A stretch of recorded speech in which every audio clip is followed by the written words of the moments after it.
നമുക്ക് സെൻട്രൽ ടീമിൽ നിന്നും ഒരാളോട് ബോൺസ് നടത്തി, അതുപോലെ തന്നെ അതിന് മുമ്പായിട്ട് നമ്മുടെ ആരോഗ്യത്തിൽ കൈജുവാനുള്ള സ്ഥാനം കൂടെ നമുക്ക് എത്തിയിട്ടുണ്ടെങ്കിൽ ഇവർ രണ്ടുപേരെയും നമുക്ക് ഹാർദവമായി സ്വാഗതം ചെയ്യാം.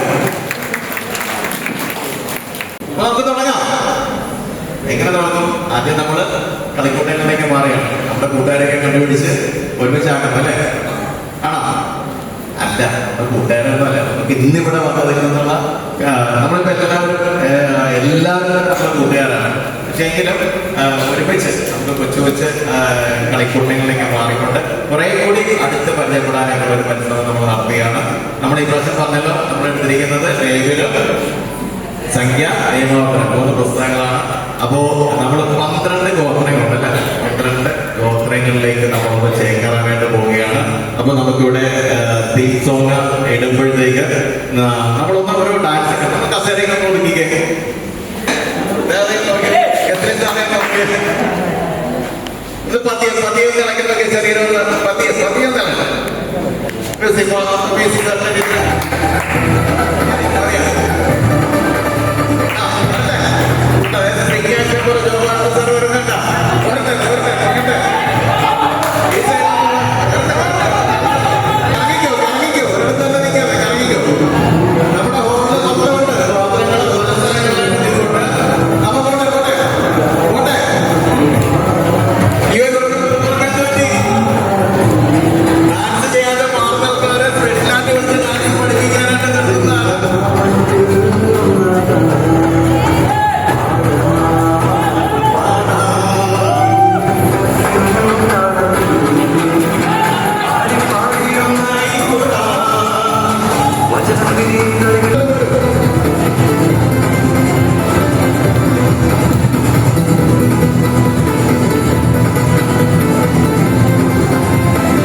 പുത്രൻ ഏലിയ ഭാഗപ്പെട്ടു. കൂടാരം അടിച്ചിറക്കിയപ്പോൾ ജ്യേഷ്ഠയുടെയും മോറിയായുടെയും പുത്രന്മാർ അത് വഹിച്ചുകൊണ്ട് പുറപ്പെട്ടു. അന്നേരം റൂബൻ ഗോത്രം ഗണങ്ങളായി പതാകയേന്തി പുറപ്പെട്ടു. ശെദേയൂരിന്റെ മകൻ എലീസൂർ അവരുടെ മുന്നിൽ നടന്നു. ശിബിയോൻ ഗോത്രത്തിന്റെ മുന്നിൽ നടക്കുക സുരിഷദ്ദായിയുടെ മകൻ ശ്രദ്ധിക്കുക. നമ്മളിപ്പോ വർക്ക്ഷീറ്റ് വന്നിട്ടുണ്ട്. വർക്ക്ഷീറ്റ് 1A, B, C എന്നൊക്കെ പറഞ്ഞ് എഴുതിയിട്ടുണ്ട്. വർക്ക്ഷീറ്റിന്റെ 4 പഠനസൂചകമുണ്ട്. അപ്പോൾ നമുക്ക് ഈ രണ്ടാമത്തെ ഭാഗത്തേക്ക് നമ്മൾ പ്രവേശിക്കുന്നതിന് മുമ്പ് നമ്മുടെ ഷൈജു സാറിനെ നിങ്ങളോടൊന്ന് സംസാരിക്കാം. നിങ്ങളോടൊന്ന് ശ്രദ്ധിച്ചേ എല്ലാവരും. ശ്രദ്ധിച്ചേ നമ്മള് ചുമ്മാ ഇന്ന് കളിച്ചു പോകാനുള്ളവരല്ല. മനസ്സിലായല്ലോ? നിങ്ങൾ നിങ്ങളുടെ ഇടവകയിൽ ചെന്ന് ഇതേ കളികൾ കളിപ്പിക്കാനുള്ളതാണ്. ഈ കളിയുടെ ഇതുവരെയുള്ള സ്റ്റെപ്പ് നിങ്ങൾക്ക് മനസ്സിലായോ? സോണി സാറിനെ കളിപ്പിച്ചത് വളരെ മനോഹരമായിട്ട് സാർ കളിപ്പിച്ചു. അതിന്റെ എന്തൊക്കെ കാര്യങ്ങളാണ് സംഭവിച്ചതെന്ന് ഓർമ്മയുണ്ടോ? ഈ കളിയിലൂടെ നമ്മുടെ ഇതിന്റെ ലക്ഷ്യം ഒരു കളിക്കൂട്ടം രൂപീകരിക്കപ്പെടണം. അതുപോലെ തന്നെ വേറെ കാര്യങ്ങൾ ഇവിടെ ഉണ്ടായിരുന്ന കാര്യങ്ങൾ നിങ്ങൾ ശ്രദ്ധിച്ചായിരുന്നു. നിങ്ങൾ കയറിയ എന്തായിരുന്നു അത്? ഇസ്രായേലിലെ 12 ഗോത്രങ്ങൾ. ഇതൊക്കെ ഇതിനിടയിൽ നമ്മൾ വരുന്ന കാര്യങ്ങളാണ്. 12 ഗോത്രങ്ങൾ നമ്മൾ മനസ്സിലാക്കും. പിന്നീട് ഇതിപ്പോ ഒരേ വചനങ്ങളാണ് നമ്മൾ ഇട്ടിട്ടുള്ളത്. അതിൽ കളർ വ്യത്യാസപ്പെടുത്തിയിട്ടുള്ളതിന്റെ ഒരു കാര്യം, നിങ്ങളെ കളിക്കൂട്ടത്തിന്റെ എണ്ണം കൂടുതലുള്ളതുകൊണ്ട് അതിനനുസരിച്ച് രൂപപ്പെടാൻ വേണ്ടിയിട്ടാണ് ആ കളർ കൂടെ വെക്കാൻ പറഞ്ഞിരിക്കുന്നത്. അപ്പോ കുട്ടികളെ നിർത്തുമ്പോ ഇപ്പൊ നിങ്ങളെ അവിടെ നിന്ന് ഒറ്റയടിക്ക് ഓരോ കളിക്കൂട്ടത്തെയും അവിടെ ഫോം ചെയ്ത് കഴിഞ്ഞപ്പോ അവരെ ഇങ്ങോട്ട് വിട്ടു, ഒന്നിച്ചു വിട്ടു. നിങ്ങള് മുതിർന്നവരായതുകൊണ്ട്, ടീച്ചേഴ്സ് ആയതുകൊണ്ട് നിങ്ങൾ അതാത് കളിക്കൂട്ടത്തിൽ തന്നെ വന്നു. പക്ഷെ കുട്ടികൾ എന്ത് ചെയ്യും? കുട്ടികൾ അവരുടെ കൂട്ടുകാരനുള്ള കളിക്കൂട്ടത്തിലേക്ക് പോകാൻ ശ്രമിക്കും. അപ്പൊ ചെയ്യേണ്ടത് എന്താണ്? അവിടെ ആനിമേറ്റേഴ്സ് നിൽക്കുക. നമ്മുടെ ടീച്ചേഴ്സും അതുപോലെ മുതിർന്ന കുട്ടികളോ അല്ലെങ്കിൽ മറ്റ് PTA-ക്കാരോ അങ്ങനെയുള്ള ആളുകളൊക്കെ ആനിമേറ്റേഴ്സിനെ അവിടെ നിർത്തുക. അതാത് കളിക്കൂട്ടത്തിലാണോ അവർ വരുന്നത് എന്ന് ചെക്ക് ചെയ്യേണ്ടി വരും അവിടെ നിന്ന്. പിന്നെ വിടുമ്പോൾ ഓരോന്നിനെയും വിളിച്ചു വിടാൻ ശ്രമിക്കുക. ഓരോന്നിനെയും ഒരു ആനിമേറ്ററുമായിട്ട് ലൈനായിട്ട് വന്ന് ഫോം ചെയ്യാനായിട്ട് പറയുക. അപ്പോൾ വേണമെങ്കിൽ പാട്ടിട്ട് കൊടുത്തിട്ട് ഡാൻസ് കളിച്ചോണ്ട് വരാനൊക്കെ പറയാറുണ്ട്. വേണമെങ്കിൽ ഡാൻസ് കളിച്ചോണ്ട് വരാൻ വേണ്ടി ഓരോ കളിക്കൂട്ടത്തെയും അങ്ങനെ വിടണമെങ്കിൽ വേണമെങ്കിൽ വിടാം. ഒരുമിച്ച് ഓരോരോ കളിക്കൂട്ടത്തെയും മാത്രം വിടാനായിട്ട് ശ്രദ്ധിക്കുക. അപ്പൊ ഇതിൽ ഏറ്റവും പ്രധാനമായിട്ട് ശ്രദ്ധിക്കേണ്ടത്, നമ്മൾ ഏറ്റവും ആദ്യം നമ്മൾ ഇന്ന് നിങ്ങളൊക്കെ മുതിർന്നവരായതുകൊണ്ട് ആ മുതിർന്ന ബലം പിടിച്ച് തന്നെയാണ് വരുന്നത്. കുറച്ച് കഴിഞ്ഞപ്പോഴാണ് നമ്മളാണ് ഞാനിത് വന്നത്. അപ്പൊ ആദ്യമേ തന്നെ നന്നായിട്ട് കുട്ടികളെ ആ തരത്തിലൊന്ന് ഐസ് ബ്രേക്കിംഗ് സെഷനും കൂടെയാണ്. അപ്പോ നിങ്ങൾ വളരെ നന്നായിട്ട് നിങ്ങൾ കളിച്ചു, ആത്മാർത്ഥതയോടെ കളിച്ചു.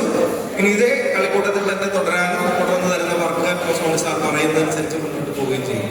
Okay, thank you. ഈശോയുടെ കുഞ്ഞുമക്കളെ, ഇപ്പൊ നിങ്ങൾക്ക് എല്ലാവർക്കും ഓരോ വർക്ക്ഷീറ്റ് കൈ കിട്ടി. അതിന്റെ അകത്ത് എന്താ ചോദ്യം പറഞ്ഞിരിക്കുന്നത്? കളിക്കൂട്ടത്തിന് പേര്. കളിക്കൂട്ടത്തിനൊരു പേരിടണം. നമ്മൾ എടുക്കുന്ന പുസ്തകങ്ങള് ലേബർ, സംഖ്യ, നിയമാവർത്തനം, ബൈബിൾ അധിഷ്ഠിതമായ പേരുകൾ എടുക്കുന്നതാണ് ഏറ്റവും ഉചിതം. അപ്പൊ ബൈബിളോട്ടൊരു പരിചയം വരട്ടെ. അപ്പൊ നിങ്ങളൊരു പേര് കണ്ടുപിടിക്കുക. അത് കഴിഞ്ഞിട്ട് നിങ്ങളുടെ കളിക്കൂട്ടത്തിന്റെ മോശയെ തിരഞ്ഞെടുക്കാൻ പറഞ്ഞു. മോശയാരാണ്? ഇസ്രായേലിന്റെ നേതാവായിരുന്നു അല്ലെ? അപ്പൊ നിങ്ങളുടെ കളിക്കൂട്ടത്തിൽ നിന്ന് നിങ്ങളൊരു നേതാവിനെ തിരഞ്ഞെടുക്കുക.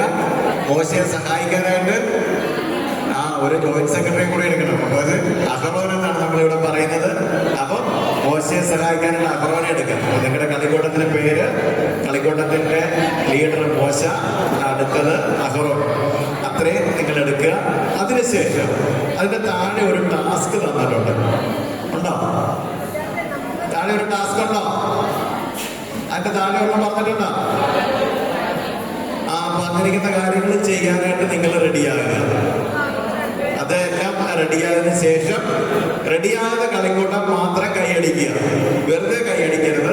പറഞ്ഞിരിക്കുന്ന കാര്യങ്ങൾ നിങ്ങൾ ചെയ്യേണ്ടതായിട്ടുണ്ട്. ഓക്കെ, 5 മിനിറ്റ് സമയമുണ്ട് കേട്ടോ.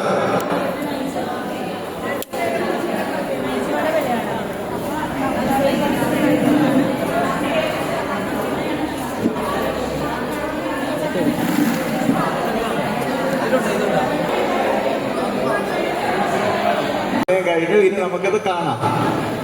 നമ്മുടെ കൂട്ടുകാർ അവിടെ ചെന്ന് കഴിയുമ്പോൾ, കുട്ടികൾ ചെയ്യുമ്പോഴൊക്കെ അവർ മറ്റുള്ളവരിത് കണ്ടോട്ട് അവർ കാണുകയും കൂടി ചെയ്യണമല്ലോ. സ്വന്തം കാര്യം മാത്രം പോരാ, മറ്റുള്ള കളിക്കൂട്ടങ്ങൾ ചെയ്തത് കാണുകയും അത് വിലയിരുത്തുകയൊക്കെ ചെയ്യണം. ഓക്കെ, അപ്പൊ നമുക്ക് ഇവർക്ക് തുടങ്ങാം.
ഭാഗമാണ് ബാലാമിന്റെ കഴുത.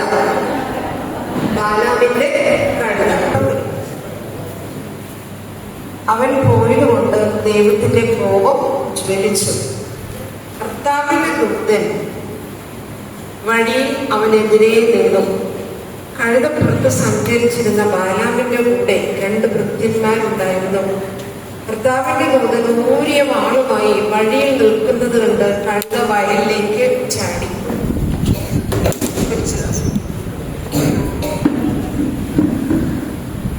വഴിയിലേക്ക് തിരിച്ചു കൊണ്ടുവരാൻ ബാലാം അതിനെ അടച്ചു. അപ്പോൾ കർത്താവിന്റെ ദൂതൻ മുന്തിരിത്തോട്ടത്തിൽ ഇരുവശവും മതിലുള്ള ഇടുങ്ങിയ വഴിയിൽ നിന്നു. കർത്താവിന്റെ ദൂതനെ കണ്ട കഴുത മതിലിനോട് ചേർന്ന് ഒതുങ്ങി. ബാലാമിന്റെ കാൽ മതിലിൽ ഉരഞ്ഞു. അവന് കഴുതയെ വീണ്ടും അടിച്ചു. ബാലാമിന്റെ കഴുതയാണ് അല്ലെ? നിങ്ങൾക്ക് ഓർമ്മയുണ്ട്? ഉണ്ട്. അപ്പൊ ഇങ്ങനെയുള്ള കൊച്ചു കൊച്ചു കാര്യങ്ങളിലൂടെ നമ്മൾ ബൈബിൾ വചനങ്ങൾ കൂടുതൽ പഠിക്കുകയാണ്. അപ്പൊ നമുക്ക് നല്ലൊരു കൈയടി കൊടുക്കാം. ബാലാം കളിക്കൂട്ടത്തിന് നല്ലൊരു കൈയടി കൊടുക്കാം. അപ്പൊ ഇങ്ങനെയാണ് നമ്മുടെ കളിക്കൂട്ട് രൂപീകരണം നടക്കുന്നത്. തുടക്കം മുതൽ ഒന്നുകൂടെ പറയുന്നു. നമ്മൾ ആദ്യം ചെയ്തത് എന്തായിരുന്നു? നമ്മൾ 12 ഗോത്രങ്ങളുടെ ബോർഡുകൾ ഓരോ സ്ഥലങ്ങളിൽ നമ്മൾ സ്ഥാപിച്ചിട്ടുണ്ടായിരുന്നു.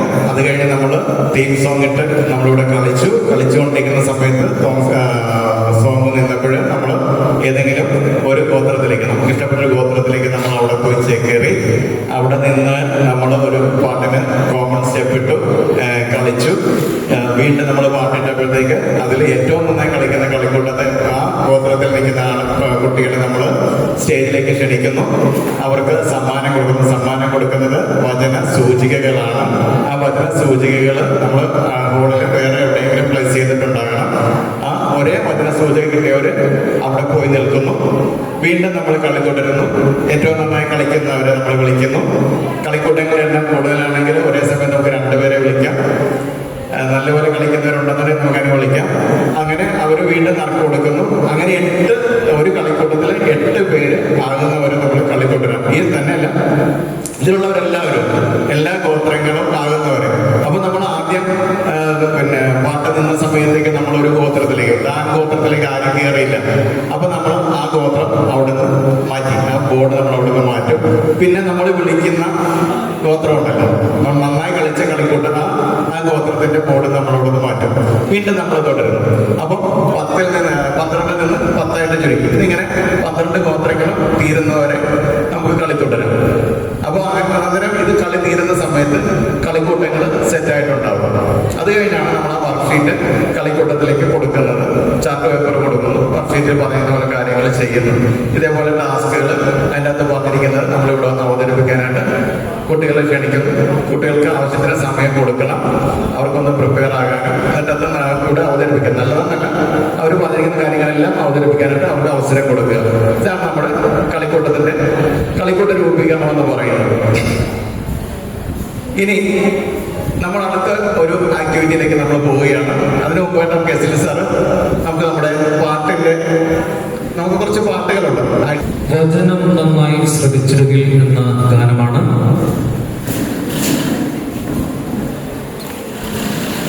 വചനം നന്നായി ശ്രവിച്ചിടുകിൽ അനുഗ്രഹം തൂമഴ പോലെ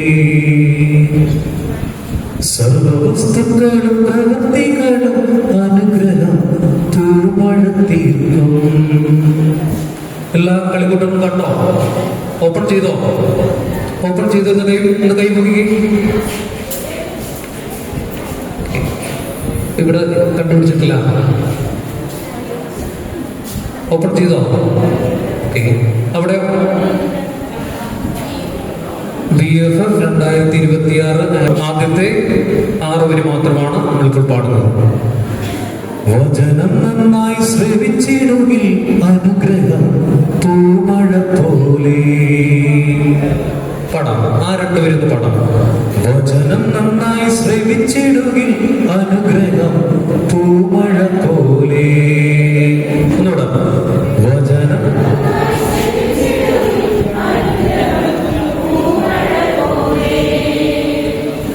സർവവസ്തുക്കളും പ്രവൃത്തികളും അനുഗ്രഹം പൂമഴ തീർക്കും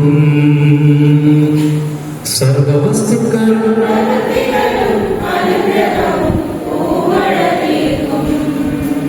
എല്ലാവരും ലല്ലാ ലല്ലാ ലാ, ലല്ലാ ലല്ലാ ലല്ലാ, ലല്ലാ ലല്ലാ. ലല്ലാ ലല്ലാ ലാ, ലല്ലാ ലല്ലാ ലല്ലാ, ലല്ലാ ലാ. ഏറ്റവും നന്നായിട്ട് ഈ പാട്ട് റോൾ ശരിക്കും വരുന്നത് നിങ്ങൾ എല്ലാവരും ഒരു ട്രെയിനായിട്ട് മാറണം. ഓരോ സ്റ്റേഷൻ സന്ദർശിക്കും. അപ്പോൾ നല്ല സ്വരമുയർത്തി പാട്ട് പാടിക്കൊണ്ട് വേണം ഓരോ സ്റ്റേഷൻ കടന്നു പോകാൻ. എൻ്റെ നിർദ്ദേശങ്ങൾ സാറ് പറഞ്ഞു തരും. തുടർന്ന് നിങ്ങളുടെ ആ തരുന്ന നിർദ്ദേശങ്ങൾ ശ്രദ്ധിക്കുക. കാര്യം ഈ പാട്ട് പഠിപ്പിച്ചത് എന്തിനാണെന്നറിയാലോ? എന്തിനാണെന്നറിയോ? നമ്മൾ ട്രെയിനായിട്ട് പോകും. ആ സമയത്ത് ഏറ്റവും നന്നായി പാട്ട് പാടി ഡാൻസ് ചെയ്ത് പോകുന്ന ആ ഒരു ഇതിനു വേണ്ടി പാട്ട് പഠിപ്പിച്ചത്. ഇനി ഫസ്റ്റിന് തൊട്ടുള്ള കാര്യം ഞാൻ പറയാം.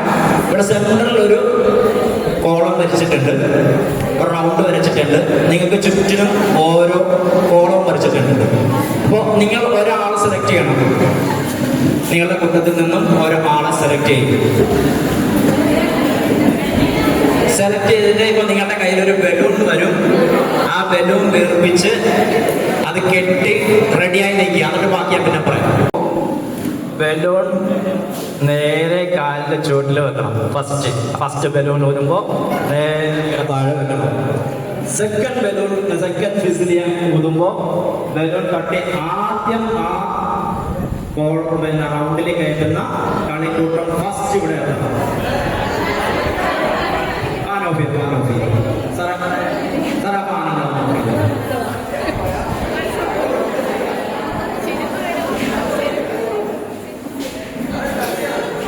ഫസ്റ്റ് ഫിസിൽ കേൾക്കുമ്പോൾ നിങ്ങൾക്ക് പരുവത്തിന് നിങ്ങളുടെ ബലൂൺ സെറ്റ് ചെയ്ത് വെക്കുക.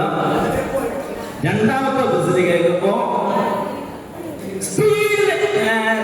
ആദ്യം ആ കോളത്തിലേക്ക് റൗണ്ടിലേക്ക് കയറ്റുന്നവർക്ക് ഫസ്റ്റ് ആ കളിക്കൂട്ടം ലൈനായിട്ട് വിടണം. തട്ടി തട്ടി തട്ടി തട്ടി അതായത് നമുക്കിങ്ങനെ തട്ടി അതായത് നിങ്ങളുടെ ഒരു ഷോയിൽ പോയാലാണ് കറക്റ്റായിട്ട് കോളം ആ റൗണ്ടിൽ കയറണം. ഇവിടെ ആൻവേറ്റേഴ്സ് എല്ലാം ശ്രദ്ധിക്കുന്നുണ്ട്. നിങ്ങൾ വേറെയുള്ള ഒരു യാതൊരുവിധ അതിൻ്റെ ഇത് ചെയ്യാൻ പാടില്ല. നിങ്ങളുടെ കാലം കൊണ്ട് തട്ടി തട്ടി നിങ്ങൾ ആ റൗണ്ട് ഫസ്റ്റ് കയറ്റുന്നത്. എല്ലാം ഓക്കെ, ക്ലിയർ അല്ലേ? റെഡി 1 റെഡി 2 സ്റ്റഡി ആയിട്ട്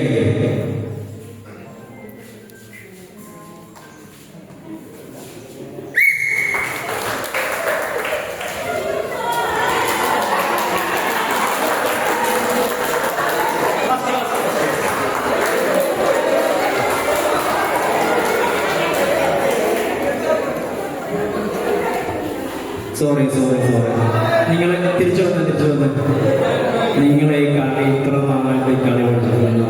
വീട്ടൊന്നെ ഒന്നേല് നമ്മൾ തട്ടി ആ പിന്നെ കൊണ്ടുപോയി എത്തിക്കണം കേട്ടാ.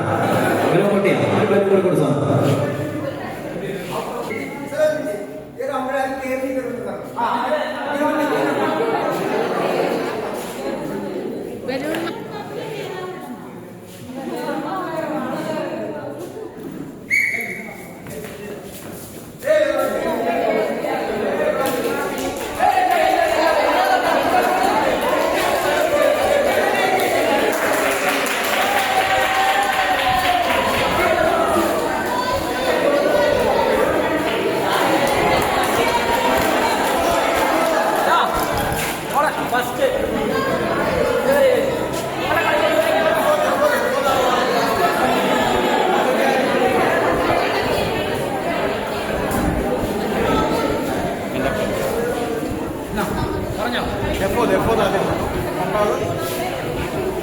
എഫോത് കളിക്കൂട്ടം ആദ്യം വന്നു. രണ്ടാമത് വന്നത്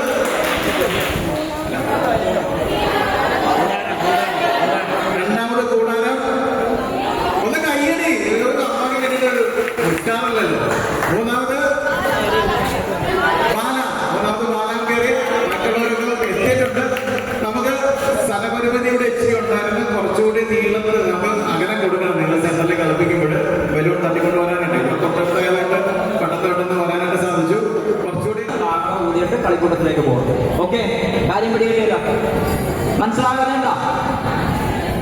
പാട്ടുപാടി നമ്മൾ ട്രെയിനായിട്ട് ഇവിടെ വന്ന് ഇങ്ങനെ കറങ്ങി പോയിട്ട് ഓരോ സ്റ്റേഷനുണ്ട്. അവിടെ ഓരോ സ്റ്റേഷനും 7 മുദ്രകൾ സ്റ്റേഷനായിട്ടുണ്ട്. അവിടെ നിങ്ങൾക്ക് ആനിമേറ്റേഴ്സ് അവിടെ ഉണ്ട്. അവിടെ വന്നു കഴിഞ്ഞിട്ട് 1-2 കാര്യങ്ങൾ അവിടെ ചെയ്യേണ്ടതായിട്ടുണ്ട്. അത് ചെയ്ത് പൂർത്തിയായി കഴിയുമ്പോൾ അടുത്ത സ്റ്റേഷനിലേക്ക് പോകാം. അങ്ങനെ നമുക്ക് ഇഷ്ടമുള്ള പാട്ടേക്ക് പല പാട്ടിൽ സ്റ്റേഷനുണ്ട്. അകത്ത് 3 സ്റ്റേഷനുണ്ട്, പുറത്ത് 4 സ്റ്റേഷനുണ്ട്. ആ സ്റ്റേഷനിലേക്ക് ചെന്നിട്ട് ഈ ട്രെയിനായിട്ട് ചെല്ലുക, അവരവിടെ പറയുന്ന കാര്യങ്ങൾ ചെയ്യുക. അതിനുശേഷം ആദ്യം 7 പൂർത്തിയാക്കിയോ ഇവിടെ വന്ന് കാഹളം ഊതണം. ഓക്കെ,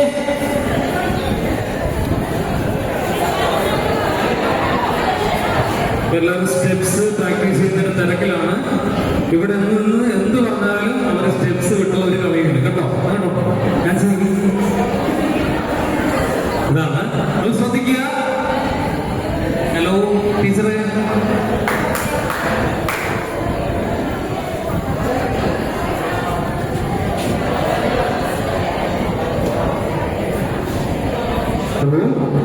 കൈയുടെ നമുക്ക് ചെണ്ട അടിക്കാം. ചെണ്ട റെഡിയാണോ? ഏത് കളിക്കൂട്ടം നല്ല സ്റ്റൈലായിട്ട് അടിക്കാൻ നോക്കട്ടെ, താളത്തിലടിക്കാൻ നോക്കട്ടെ. ഇപ്പോഴും സംസാരമാണ്. എന്തോ പറഞ്ഞെന്ന് കേട്ടോ? എന്തടിക്കാന്നാ പറഞ്ഞത്? ഭിത്തിക്കിട്ട് അടിക്കാന്നോ? ചെണ്ട അടിക്കാന്നാ പറഞ്ഞത്. ഓക്കെ, അതായത് ഞാനിവിടെ ഒരു താളം ഇങ്ങനെ തരും. ഈ താളത്തിനനുസരിച്ച് വേണം നിങ്ങളുടെ അടിയുടെ ഡെപ്ത് കൂട്ടാൻ. ക്ലാപ്പ് ചെയ്ത് മനസ്സിലായോ? ഹൈ ആയിട്ട് അടിക്കുമ്പോൾ നമുക്ക് ഇവിടെ താളം നമ്മൾ സ്ട്രോങ് ആയിട്ട് ക്ലാപ്പ് ചെയ്യണം. റെഡിയാണോ? ഞാൻ ചെയ്തില്ലല്ലോ. ഓക്കെ, ശ്രദ്ധിച്ചിരിക്കുക.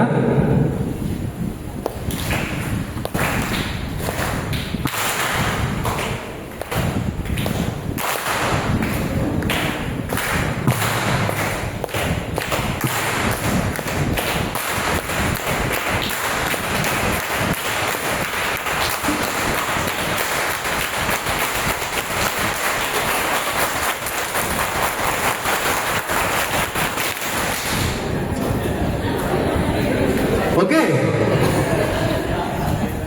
വചനം നന്നായി ശ്രമിച്ചിടുകയും ഓരോ കളിക്കും. സാർ സ്റ്റേഷൻസ് റെഡിയാണോ? എല്ലാ സ്റ്റേഷനും റെഡിയാണോ? സോ നിങ്ങൾക്ക് തന്നിരിക്കുന്ന നിർദ്ദേശപ്രകാരം ഓരോ കളിക്കൂട്ടവും സെന്ററിൽ വന്ന് റൗണ്ട് ചെയ്ത് ഓരോ സ്റ്റേഷനിലോട്ട് പോവുക. അവിടെ ആനിമേറ്റേഴ്സ് റെഡിയാണ്, നിങ്ങൾ വെയിറ്റ് നിൽക്കുകയാണ്. എങ്ങനെയാ പോകേണ്ട സ്റ്റെപ്സ് ഒക്കെ പ്രാക്ടീസ് ചെയ്തായിരുന്നല്ലോ.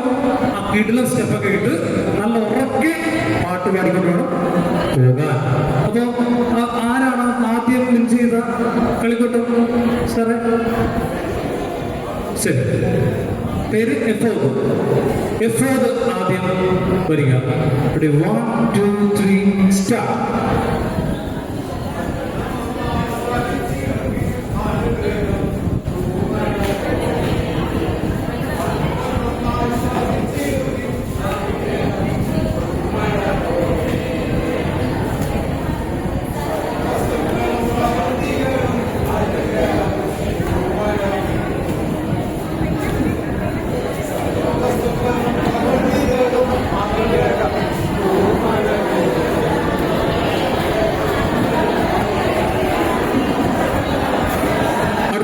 കളിക്കൂട്ടം പുറകെ തന്നെ അടുത്ത സ്റ്റേഷനിലോട്ട് പോകാൻ തയ്യാറാവുക. അടുത്തവരാണ് രണ്ടാമത് മുൻകേരിക്കുന്നത്.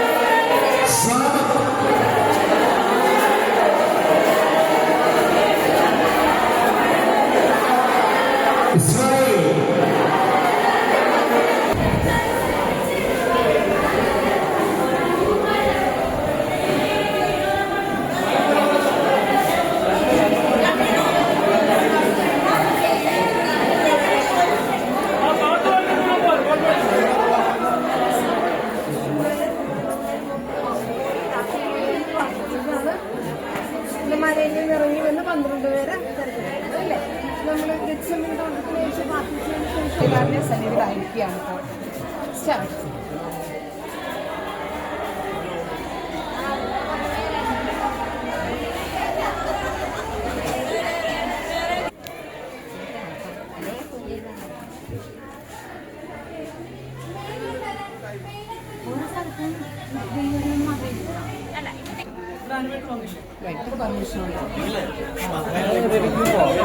ഇഷ്ടമുള്ള 7 പെട്ടെന്ന് കംപ്ലീറ്റ് ചെയ്യും.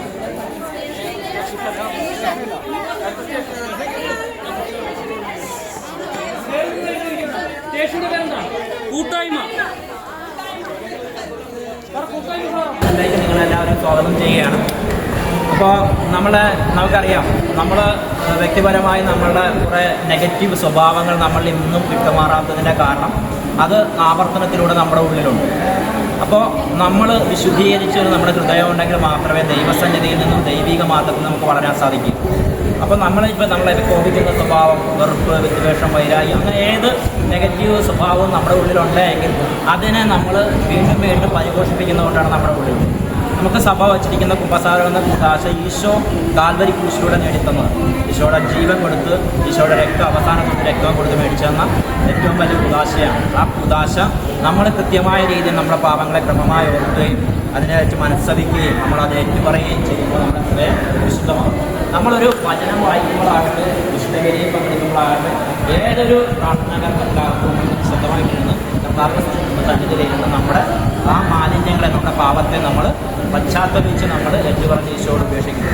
നമുക്ക് ഉപസാരിക്കുന്ന ഏറ്റവും അടുത്ത അവസരം കിട്ടുമ്പോൾ നമ്മൾ തീർച്ചയായിട്ടും ഉപസാരിച്ച് തന്നെ നമ്മുടെ പാപങ്ങളെ ക്രമമായി വിശുദ്ധീകരിക്കും. അങ്ങനെ നമ്മൾ ഈശോയെ സ്വീകരിക്കുകയും അത് നമ്മുടെ ജീവിതത്തിൽ ആവർത്തിക്കുകയും ചെയ്യാൻ തരുന്ന നമ്മുടെ ജീവിതത്തിൽ നന്മ വിളയാൻ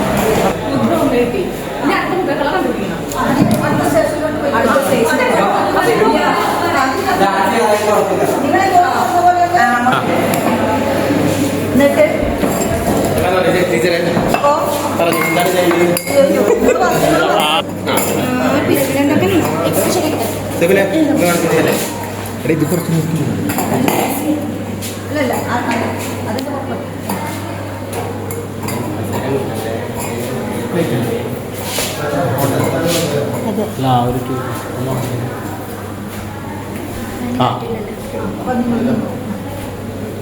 നിങ്ങൾ ആരെയും തൊടല്ലേ. അപ്പൊ നിങ്ങളുടെ ഗ്രൂപ്പിന്റെ പേരെന്താ? ആരാധന. നിങ്ങൾക്ക് എല്ലാവർക്കും ആരാധന ഗ്രൂപ്പിലെ എല്ലാവർക്കും നല്ല സന്തോഷത്തോടെ യേശുവിന്റെ നാമത്തിൽ സ്വാഗതം ചെയ്യും. അടുത്തത് നമ്മുടെ ഈ കുരിശ് അല്ല, നമ്മുടെ ഇതിന്റെ സ്റ്റേഷന്റെ പേര് കുരിശെന്നാണ്. അപ്പൊ ഈ കുരിശ് ഇതിലേക്ക് ഞാൻ എല്ലാവരെയും സ്വാഗതം ചെയ്തു. കുരിശിനെ കുറിച്ച് പറഞ്ഞാല് കുരിശ് എന്ന് പറയുമ്പോഴത്തേക്ക് നമുക്ക് കുരിശുകളുണ്ട് അല്ലെ, മോശമായ നമ്മുടെ യേശു ആ കുരിശിൽ രക്തം ചെയ്ത് മരിച്ചവരോട് വിശുദ്ധ കുരിശ് അല്ലെ, നമ്മൾ കുരിശ് വരെ രക്ഷയുടെ അടയാളമാക്കി നമ്മൾ മാറ്റിക്കഴിഞ്ഞു.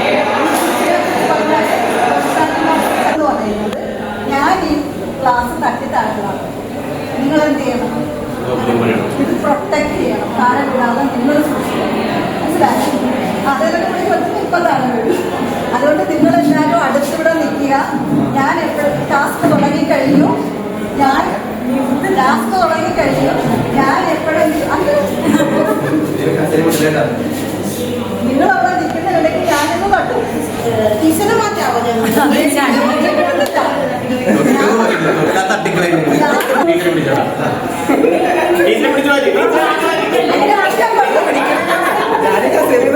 എന്നെ പിടിക്കാൻ പാടില്ല.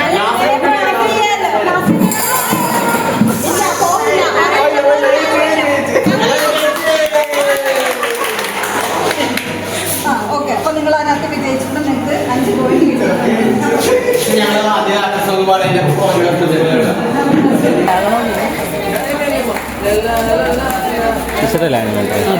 ഇത് എന്തിനു വേണ്ടിയിട്ടാണ് ഈ ബോട്ട് ഉണ്ടാക്കുന്നത്? ഇത് പ്രാർത്ഥന എന്ന ഒരു സ്റ്റേഷനാണ്. അപ്പോൾ ഈ സ്റ്റേഷനിൽ എത്തിയിരിക്കുന്നവരെ കുറിച്ച് പ്രാർത്ഥനയെക്കുറിച്ച് അവർ എന്തൊക്കെയാണ് പ്രാർത്ഥനയാണ് കൊണ്ട് അർത്ഥമാക്കുന്നത്. ഈ ഒരു യാത്രയിലുടനീളം വരുമ്പോൾ ഈ പ്രാർത്ഥന എന്ന സ്റ്റേഷനിൽ വരുമ്പോൾ അവരുടെ മനസ്സ് ഏകീകരിച്ച് ഒരു നിശബ്ദതയിലൂടെ അവർ പ്രാർത്ഥനയിലായിരിക്കും, ദൈവത്തോടും ആയിരിക്കുന്ന ഒരു സാഹചര്യം കൂടെ ഒരുക്കിയാണ്. അപ്പോൾ വെള്ളം അവർക്ക് ഈ 2 മിനിറ്റുള്ള ഏകാഗ്രമായിട്ടുണ്ട് എത്ര ഉണ്ടാക്കാൻ പറ്റുമെന്നുള്ളതാണ്. അതിൻ്റെ നമ്പർ ഈ 2 മിനിറ്റ് നമ്മൾ കൊടുക്കുകയുള്ളൂ. 2 മിനിറ്റിൽ അവർ എത്രത്തോളം ഉണ്ട്, അത്രത്തോളം അവരുടെ മനസ്സ് ഏകാഗ്രമാണ്. അതാണ് വെള്ളം കൊണ്ട് ഉദ്ദേശിച്ചത്. അല്ലാണ്ട് ശിഷ്യന്മാരുടെ കൂടെ വഞ്ചിയിൽ സഞ്ചരിച്ച് 2 മിനിറ്റ് ഇവർ ഏകാഗ്രതയോടെ ഇരുന്ന് ചെയ്യുക എന്നുള്ളത്.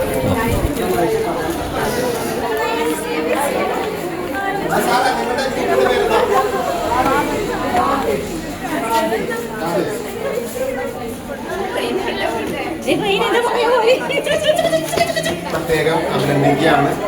വിശ്വാസ പരിശീലനം എന്നുള്ളത് അറിയാവുന്ന കാര്യമാണ്. ഒരു സഭയുടെയും അതുപോലെ നമ്മുടെ സമുദായത്തിൻ്റെയും അതുപോലെ നമ്മുടെ കുഞ്ഞുങ്ങളുടെയും വ്യക്തിപരമായിട്ടുള്ള വളർച്ചയ്ക്കും എല്ലാ കാര്യത്തിലും നിങ്ങൾ വഹിക്കുന്ന പങ്ക് വളരെ വലുതാണ്. അതിന് പ്രത്യേകം നിങ്ങളെല്ലാവരെയും അവസരത്തിൽ അഭിനന്ദിക്കുന്നു.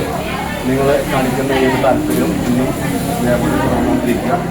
അതുപോലെ നമ്മൾ കൂട്ടായ്മയാണ് നമ്മളുടെ ഇവിടുത്തെ സബ്ജക്റ്റ്. കൂട്ടായ്മയ്ക്ക് നമ്മൾ എന്തുമാത്രം പ്രാധാന്യങ്ങൾ കൊടുക്കുന്നുണ്ട്? നമ്മുടെ സഭ കൂട്ടായ്മയ്ക്ക് എന്തെങ്കിലും പ്രാധാന്യം കൊടുക്കുന്നുണ്ടോ? തീർച്ചയായും ഉണ്ടോ? ഉണ്ട്. എന്ത് പ്രാധാന്യം കൊടുക്കുന്നത്? നമ്മൾ അപ്പോസ്തലന്മാരുടെ ആദ്യകാലത്തിലെ 4 കാര്യങ്ങളൊന്നാണ് കൂട്ടായ്മ. അതെ. ഇപ്പോഴും അത് നമ്മൾ ഓരോ കാലഘട്ടത്തിനനുസരിച്ച് അപ്ഡേഷൻ ഇങ്ങനെ വന്നുകൊണ്ട് BCC കൂട്ടായ്മ. ഇപ്പോൾ BCCയുടെ ഒരു കൂട്ടായ്മയുണ്ട്, ബേസിക് ക്രിസ്ത്യൻ കമ്മ്യൂണിറ്റി. പഴയ കുടുംബ യൂണിറ്റിൻ്റെ ആ ഒരു സ്ട്രക്ചറിൽ തന്നെയാണ് എല്ലാ കാര്യങ്ങളും പോകുന്നത്. അതുപോലെ യുവജന കൂട്ടായ്മകൾ, അതുപോലെ നമ്മുടെ സമുദായത്തിൽപ്പെടുന്ന കുഞ്ഞുങ്ങൾക്കായിക്കോട്ടെ മുതിർന്നവർക്കായിക്കോട്ടെ അവരുടെ പ്രായത്തിനനുസരിച്ച് അവർക്ക് വളർന്നു വരുവാനും അതുപോലെ നമ്മളെ സേവിക്കുവാനായിട്ടുള്ള അവർക്കുള്ള ഒരു പ്ലാറ്റ്ഫോം ഇന്ന് സമൂഹക്കായിട്ട് കൊടുക്കുന്നുണ്ട്. അത് നല്ല രീതിയിൽ വിനിയോഗിക്കുക എന്നുള്ളതാണ് ഇതിനകത്തുള്ള ഏറ്റവും പ്രധാനപ്പെട്ട കാര്യം. അപ്പോൾ നിങ്ങളെല്ലാവരും ഈ അവസരത്തിന് പ്രത്യേകം നല്ലൊരു ശുശ്രൂഷയിലേക്ക് നിങ്ങൾ കടന്നു വന്നതിന് പ്രത്യേകം നിങ്ങളെല്ലാവരെയും ഈ അവസരത്തിൽ അഭിനന്ദിക്കുന്നു. നമ്മുടെ ടാസ്ക് എന്ന് പറഞ്ഞാൽ വെളിപാടിൻ്റെ പുസ്തകം 6-ാം അധ്യായം 3 മുതൽ 4 വരെയുള്ള വാക്യങ്ങൾ വായിക്കുക. ഇതിനകത്തൊരു 3 പാസ് കീ നിങ്ങൾക്ക് കിട്ടും. അത് ഏതൊക്കെയാണ് വായിക്കുന്നതിനകത്ത് ഏതൊക്കെയാണെന്ന് വെച്ചാൽ നിങ്ങളത് പറയുക. പറഞ്ഞു കഴിഞ്ഞാൽ നിങ്ങൾ ഫസ്റ്റ് സ്റ്റേജ് നിങ്ങളുടെ കഴിഞ്ഞു. അവൻ രണ്ടാമത്തെ മുദ്ര തുറന്നപ്പോൾ രണ്ടാമത്തെ ജീവി ദിവ്യകാരുണ്യ സന്നിധിയിലേക്ക് ഏവർക്കും സ്വാഗതം. നിങ്ങൾക്ക് 3 ടാസ്കാണ് ഉള്ളത്. ഒന്ന്, നമ്മൾ ദിവ്യകാരുണ്യം എന്താണെന്ന് പഠിക്കാൻ പോകുക. രണ്ടാമത്തെ കാര്യം നിങ്ങൾക്ക് ഒരു വചനഭാഗം തരും. വചനഭാഗം ശ്രദ്ധിക്കുക. അതിൽ നിങ്ങൾക്ക് പാസ് കീ ഉണ്ട്. ആ പാസ് കീ നിങ്ങൾ കറക്റ്റ് പറഞ്ഞു കഴിഞ്ഞാൽ നിങ്ങൾക്ക് മുദ്ര കിട്ടും. ഒരു ചലഞ്ച് എന്ന് പറയുന്നത് 60 സെക്കൻഡ് നിശബ്ദമായ ദിവ്യകാരുണ്യ സന്നിധിയിലായിരിക്കുക. 60 സെക്കൻഡ് കംപ്ലീറ്റ് ആകുമ്പോൾ ആദ്യം ഹായ് പറയുന്ന ആൾക്ക് അവിടെ സ്പെഷ്യൽ സമ്മാനം. അത് റെഡി. അപ്പൊ നമുക്ക് എന്താണ് ദിവ്യകാരുണ്യം?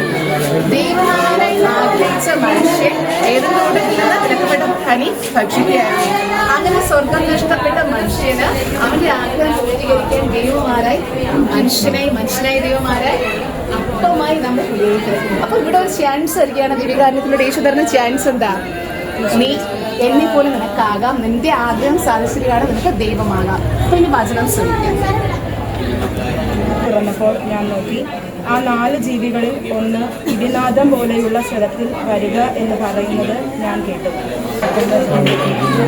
ഇനി നിങ്ങൾക്ക് ഇതിൽ നിന്ന് നിങ്ങളുടെ പാസ് കീ കണ്ടുപിടിക്കാം. നിങ്ങൾ ഗ്രൂപ്പ് ഒരുമിച്ച് ആദ്യം ഡിസ്കസ് ചെയ്തിട്ട് ഉറക്കെ തരാം.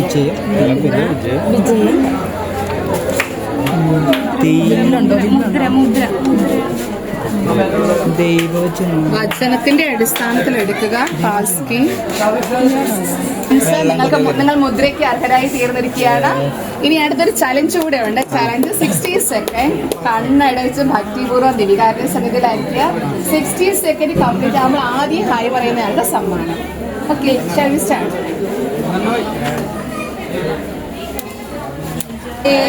നിങ്ങൾ തെറ്റിച്ചിരിക്കുന്നു.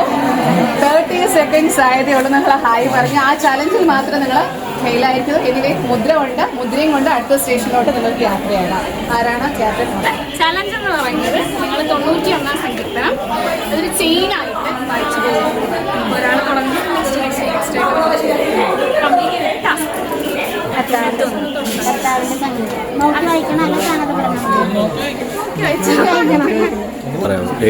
ഇവിടുത്തെ ടാസ്ക് 91 സങ്കീർത്തനം ഒരു ചലഞ്ചാണ്. അത് ചെയിനായിട്ട് വായിക്കാം. പിന്നെ നമ്മൾ തരുന്നൊരു ബൈബിൾ ഭാഗമുണ്ട്. അത് കൃത്യമായിട്ട് വായിച്ചതിന് ശേഷം 3 വാക്കുകളാണ് നമ്മൾ ഐഡന്റിഫൈ ചെയ്യുന്നത്.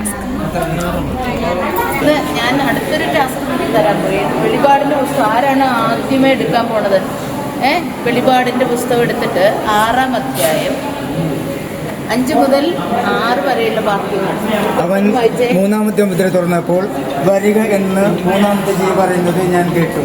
നോക്കിയപ്പോൾ ഇതാ ഒരു കറുത്ത കുതിര അവൻ്റെ പുറത്തിരിക്കുന്നത്. അവൻ്റെ കയ്യിൽ ഒരു ത്രാസ്. ആ 4 ജീവികളുടെ മധ്യത്തിൽ നിന്നും ഉണ്ടായ ഒരു ശബ്ദം പോലെ ഞാൻ കേട്ടു.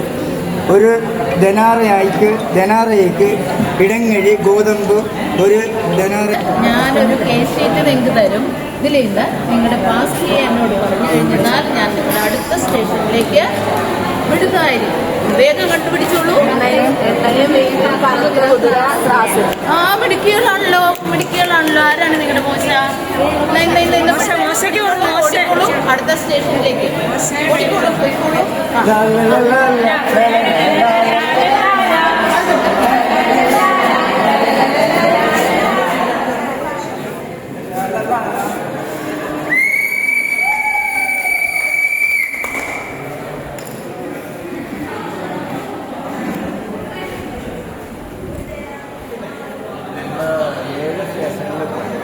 നല്ല അനുഭവമായിരുന്നു. ഓരോന്നും നല്ലപോലെ മനസ്സിലാക്കാനൊക്കെ പറ്റുന്നുണ്ട്. അപ്പോൾ അതിൽ ഏതാണ് ഏറ്റവും കൂടുതൽ ഇഷ്ടപ്പെട്ടത്? ദൈവവചനമാണോ, കുരിശാണോ, ഉപവിയാണോ, ദൈവകാരുണ്യമാണോ? നമുക്ക് ഏറ്റവും പ്രധാനപ്പെട്ടത് നല്ലത് ദൈവകാരുണ്യമാണ്.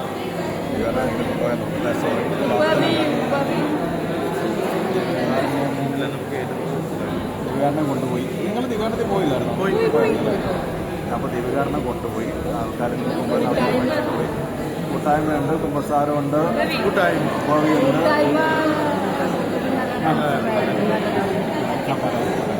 അപ്പോൾ കൂട്ടായ്മയാണ് ഇതിലേറ്റവും പ്രധാനപ്പെട്ടതെന്ന് നിങ്ങൾ തീരുമാനിച്ചു. മറ്റൊരു പോയതാണെങ്കിൽ കുഴപ്പമില്ല. അപ്പോൾ ഇപ്പം നിങ്ങളെന്താ ചെയ്യുക? കൂട്ടായ്മയായിട്ട് അപ്പോൾ നിങ്ങൾ കളിക്കൂട്ടത്തിൽ പോയിരുന്ന് കൂട്ടായ്മയെക്കുറിച്ച് ചർച്ച ചെയ്യുക. നമുക്കൊരു ഡിബേറ്റ് നടത്തുകയാണെന്നുണ്ടെങ്കിൽ കൂട്ടായ്മയാണ് ഏറ്റവും ബെസ്റ്റ് എന്ന് നിങ്ങൾ സമർപ്പിക്കും. കൂട്ടായ്മ നിങ്ങൾ തന്നെ എടുത്താൽ അപ്പോൾ അത് പറയാനായിട്ട് നിങ്ങൾ റെഡിയാണ്. അപ്പോൾ കളിക്കൂട്ടത്തിൽ പോയി റെഡിയായി അത് ചെയ്യാം. 7 മുദ്രകളുടെ ഈ സ്റ്റേഷനുകളിലൂടെ നമ്മൾ യാത്ര ചെയ്തപ്പോൾ നമ്മൾ കുട്ടികളെ പഠിപ്പിക്കേണ്ട പ്രധാനപ്പെട്ട 7 കാര്യങ്ങൾ ഉണ്ടായി. ആ 7 സന്ദേശങ്ങളിലേക്ക് നമ്മൾ എത്തുന്നതിന് വേണ്ടിയിട്ടാണ് നമ്മൾ ഓരോ കളികളും ഒക്കെ ചെയ്തത്. പേപ്പർ കൊണ്ട് കടലാസ് തോണികൾ ഉണ്ടാക്കിയിട്ട് പ്രത്യേകിച്ച് കാര്യമൊന്നുമില്ല, അല്ലെ? അരിമണി എണ്ണി പിറക്കി അതിന്റെ എണ്ണം നോക്കിയിട്ട് പ്രത്യേകിച്ച് കാര്യമൊന്നുമില്ല. ഈ ഗ്ലാസുകളെല്ലാം മറിഞ്ഞു വീഴാതെ സൂക്ഷിച്ച് പിടിച്ചുകൊണ്ട് നിന്നിട്ട് പ്രത്യേകിച്ച് കാര്യമൊന്നുമില്ല. പക്ഷേ അതൊക്കെ ചെയ്യുന്നത് അവിടെ വരുമ്പോൾ അവർക്ക് എന്തെങ്കിലും ഒരു പ്രവർത്തനത്തിന്റെ ഒരു ത്രില്ല് കിട്ടുന്നതിന് വേണ്ടിയിട്ടാണ്. അവിടെ വെച്ച് അവർ ഒന്നും മിണ്ടാതെ എത്ര സാധനം ഉണ്ടാക്കി, എത്ര അരിമണികൾ അവർ എണ്ണാൻ സാധിച്ചു, അതിന്റെ എണ്ണം കൃത്യമായിട്ട് പറയാൻ സാധിച്ചു. ഇതൊക്കെ ചെയ്യുമ്പോൾ അവർക്ക് ആ ഒരു സ്പിരിറ്റ് ഉണ്ടാവും. ഒരു കളിയുടെ അല്ലെങ്കിൽ ഒരു മത്സരത്തിന്റെ ഇതുണ്ടാകുന്നതിന് വേണ്ടിയിട്ട് മാത്രമാണ്. പക്ഷേ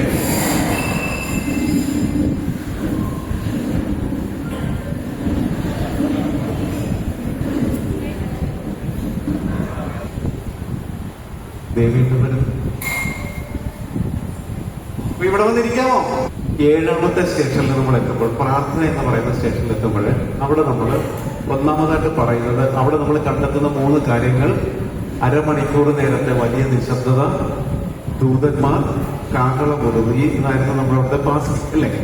അപ്പൊ ഈ നിശബ്ദത എന്ന് പറയുന്നത് നമ്മുടെ ലൈഫിലെ ഒരു വളരെ പ്രധാനപ്പെട്ട കാര്യമാണ്. ദൈവം നമ്മളോട് സംസാരിക്കുന്ന നമുക്ക് കേൾക്കണമെന്നുണ്ടെങ്കിൽ ദീർഘമായ ഒരു ശാന്തത നമ്മുടെ ഹൃദയത്തിലുണ്ടാകും. അപ്പൊ നമ്മൾ ഒരുപാട് തിരക്കുകളിലും ഒത്തിരി കാര്യങ്ങളിൽ വ്യാപൃതരാണ് നമ്മൾ, അല്ലെ?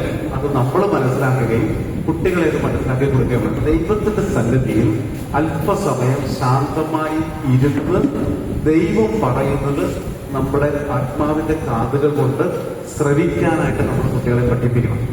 നമുക്ക് ബൈബിളിൽ നിന്ന് പല ഉദാഹരണങ്ങൾ അവർ പറഞ്ഞു കൊടുക്കാനായിട്ടൊക്കെ സാധിക്കും. ഇവിടെ നമ്മൾ ഒരു ദിവസം കൊണ്ട് നമുക്ക് ഒരുപാട് കാര്യങ്ങൾ ചെയ്യാനുള്ളതുകൊണ്ടാണ് പെട്ടെന്ന് 1 മിനിറ്റ് കൊണ്ടൊക്കെ കാര്യങ്ങൾ പറഞ്ഞു വിട്ടിട്ടുള്ളത്. പക്ഷെ നമുക്ക് ഒരു ദിവസം 3 ആക്ടിവിറ്റി ഉള്ളൂ. അപ്പൊ നന്നായിട്ട് കുട്ടികൾക്ക് അത് പറഞ്ഞു കൊടുക്കാനായിട്ട് സാധിക്കും. അപ്പൊ പ്രാർത്ഥനയുടെ ശക്തി, നമ്മൾ പ്രാർത്ഥിക്കുമ്പോൾ പ്രധാനമായിട്ട് എന്ത് വേണം? ഒരു മാറ്റം സംഭവിക്കണം. നമ്മൾ ഏത് നിയോഗമാണോ ദൈവത്തിന്റെ മുൻപിൽ വെക്കുന്നത് അതിന് നമുക്കൊരു ഉത്തരം കിട്ടണം, അല്ലേ? അപ്പൊ അങ്ങനെ കിട്ടണമെന്നുണ്ടെങ്കിൽ നമുക്ക് പ്രത്യാശയും വിശ്വാസവും നമുക്ക് പ്രധാനപ്പെട്ടതാണ്. അപ്പൊ അങ്ങനെ വിശ്വാസം ഇല്ലാത്ത ഒരു പ്രാർത്ഥന എന്ന് പറഞ്ഞാൽ നമ്മൾ അരി അടുപ്പയിൽ വെച്ച് കരത്തിലിട്ട് വെള്ളം ഒഴിച്ച് അടുപ്പിൽ വെച്ചിട്ട് നമ്മൾ കാത്തിരിക്കുന്നത് പോലെ ഇരിക്കും.